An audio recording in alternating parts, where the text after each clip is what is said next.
Chers amis, bonjour.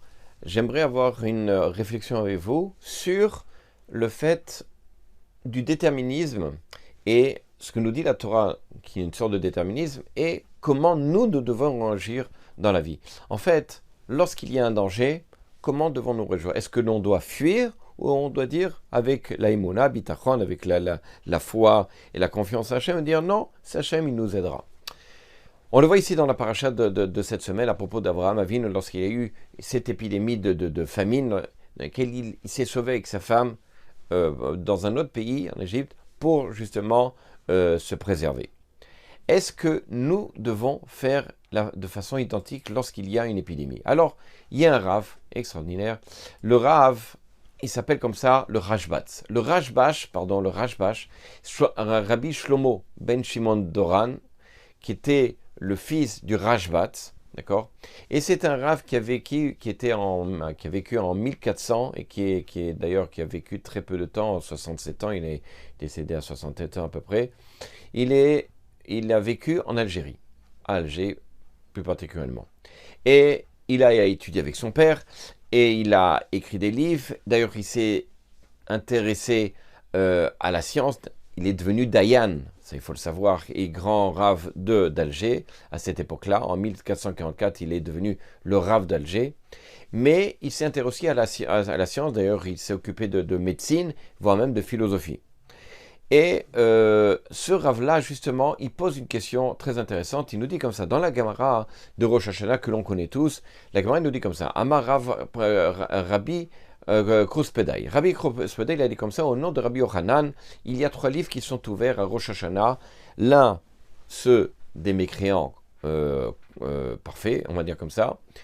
Le deuxième, c'est celui des tzadikim, des justes parfaits. Et le troisième, ceux qui sont entre les deux. Ceux qui sont des tzadikim parfaits, eh ben, on va signer, du ciel va être signé, Irtavé, Irtamim vont être signés et écrit et signé comme quoi il va être inscrit dans le livre de la vie. Celui des Rechaïm, des mécréants, va être inscrit dans le livre de la mort. Et les Benoni, on attendra jusqu'à Yom Kippour. Voilà, ça on connaît bien ce passage-là de la Gemara. Le Rav, il utilise justement ce passage-là en se posant la question. Il dit comme ça, s'il y a une possibilité à l'homme de fuir un danger, peu importe une épidémie ou quoi que ce soit, ok, qui se passe dans la ville, est-ce qu'il doit fuir ou alors se dire la chose suivante? Puisque c'est décrété, c'est indéterminisme, c'est décrété comme quoi je suis inscrit, par exemple, dans le livre de la vie, la personne est inscrite dans le livre de la vie, donc j'ai pas besoin de fuir, puisque de toute façon, je suis inscrit, la personne est inscrite dans le livre de la vie. Si maintenant cette personne-là, elle se dit, je suis inscrit, la personne est inscrite dans le livre, l'autre livre, d'accord? Elle va se dire, mais de toute façon, même si je fuis, ça sert à rien, puisque de toute façon, la personne est inscrite dans l'autre livre. Donc, que l'on fasse une chose ou l'autre, il y a un déterminisme, et ça ne sert à rien de décider ce que l'on va faire. Alors, c'est intéressant, finalement, est-ce que lors d'une épidémie, on doit réagir ou dire de toute façon, voilà, il y a Hachem, il décidera ce qu'il a déjà décidé, j'ai pas besoin d'eux. Alors évidemment, vous allez dire c'est puéril et il faut réagir, il faut se protéger, etc. Évidemment, mais ce qui est intéressant, c'est de voir sa réponse. Sa réponse, il donne 3 étapes. En fait, il y a 3 étapes chez l'homme au niveau de son existence sur Terre. Il y a la première étape qui est celle lorsque l'âme, elle descend sur Terre, et bien là-bas, tous les livres en parlent, la Torah, les prophètes, les agiogrammes, parlent de ces notions comme quoi l'âme, au moment où elle descend, Akadosh Baruch Hu décrète le nombre d'années qu'il va vivre sur cette terre. Par exemple, 120 ans, 100 ans, etc. D'accord? Il rajoute, et ça c'est plus scientifique, il rajoute comme ça, il dit, mais il y a, si vous voulez, l'homme, il est constitué comment on appelle ça, une relation à l'intérieur physiologique qui est aussi en rapport avec l'espace, tout ce qui l'entoure autour de lui.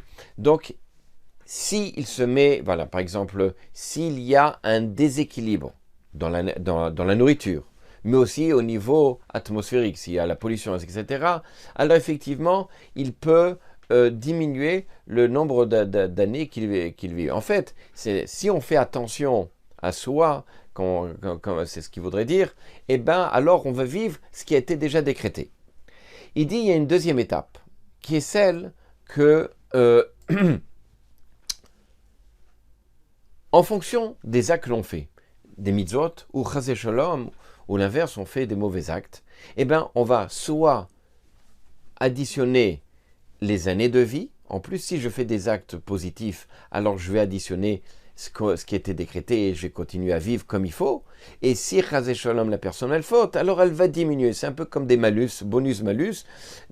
Si elle faute, eh ben un malus, c'est-à-dire qu'en fonction du nombre de temps elle était impartie, elle avait une vie, c'était imparti, de combien elle devait vivre, eh ben on lui enlève chaque fois un petit peu, un petit peu, un petit peu. Et si elle fait des mitzvot, on lui rajoute, etc. Donc il dit ça, effectivement, il y a un déterminisme, mais de l'autre côté, il y a aussi cette interaction entre l'homme et Akadosh Baruch Hu. Mais alors, il parle d'un troisième niveau.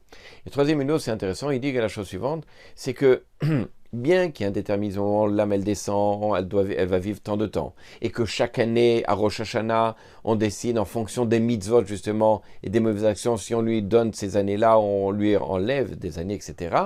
Il dit, mais il y a une autre chose, c'est que si il se trouve dans un cas de danger, alors il a une obligation de se préserver du danger. Pourquoi ?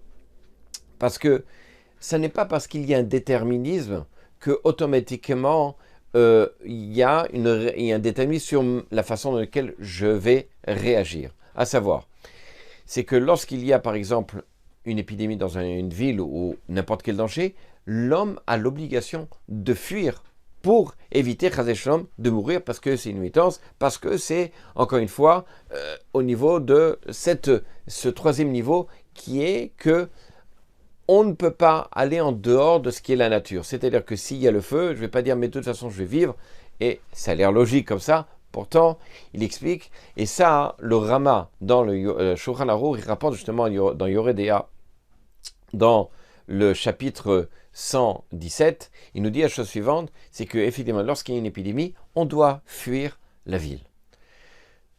Un des grands décisionnaires de notre époque, qui est décédé malheureusement, c'est le Shevet HaLevi, Rav Wosner, qui nous dit la chose suivante, qui nous dit que effectivement, lorsqu'il y a un danger, l'homme il a l'obligation de fuir. Par contre, les médecins ont l'interdiction de fuir l'endroit, puisqu'ils sont là en fonction de leur rôle évidemment, de garder, de préserver la vie des autres, et ça fait partie de leur mitzvah, d'accord? Et donc évidemment, à travers cette mitzvah, il explique que évidemment, il y a cette notion de déterminisme dans laquelle il ne se met pas en danger puisqu'il est là pour faire la mitzvah. D'accord ? C'est-à-dire pour sauver les autres. Alors on voit ici qu'effectivement, bien que l'on ait une sorte de déterminisme en fonction du nombre d'années que l'on va vivre sur cette terre, bien que chaque année, il y a un renouvellement, savoir combien tu vas vivre, etc., cela n'empêche que lorsqu'il y a un danger, nous devons prendre les mesures nécessaires pour justement éviter, chasé shalom, de raccourcir ou en tout cas d'éliminer, d'arrêter cette dernière, c'est-à-dire le nombre de temps, d'années que la personne devait vivre sur cette terre. Bezrat Hashem, on souhaite au Klal Israël, Bezrat Hashem, que des bonnes nouvelles. À bientôt.